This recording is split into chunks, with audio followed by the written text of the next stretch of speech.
বীরপুরুষ পাকিস্তান আফগানিস্তানে আক্রমণ করে তাদের হসপিটালে শত শত মানুষকে নির্বিচারে হত্যা করছে, বেসামরিক লোকদেরকে ব্যাপকভাবে ক্ষতিগ্রস্ত করছে। তালিবানদের টার্গেট করতে গিয়ে যেভাবে তারা মিসফায়ার করছে এবং যেভাবে এয়ার স্ট্রাইকের মাধ্যমে বেসামরিক লোকদের উপরে আগ্রাসী আচরণ করছে, তাতে বিশ্বজুড়ে তাদের কাপুরুষত্ব আবারও একবার উন্মোচিত হচ্ছে। এবং অদ্ভুত বিষয় হচ্ছে, মুসলিম বিশ্ব পুরোপুরি চুপ।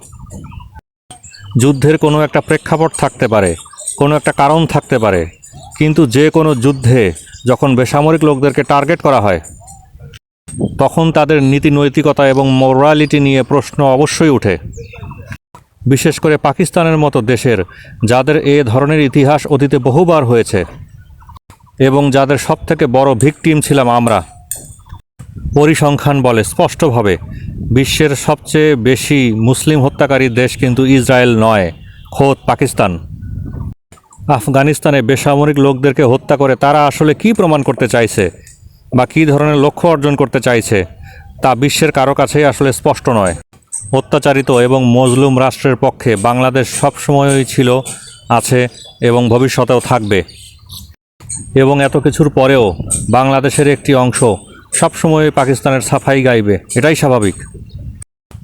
তাই আপনাদের কাছেই প্রশ্ন, কিছুদিন আগেও যখন তারা ভারতের বিরুদ্ধে যুদ্ধ করেছিল, তাদের এই যুদ্ধে বীরত্বের ভূয়সী প্রশংসা করেছিলেন আপনারা, অথচ কেন আজকে আপনারা চুপ? ভারত অথবা পাকিস্তান কেউই বাংলাদেশের বন্ধু নয়।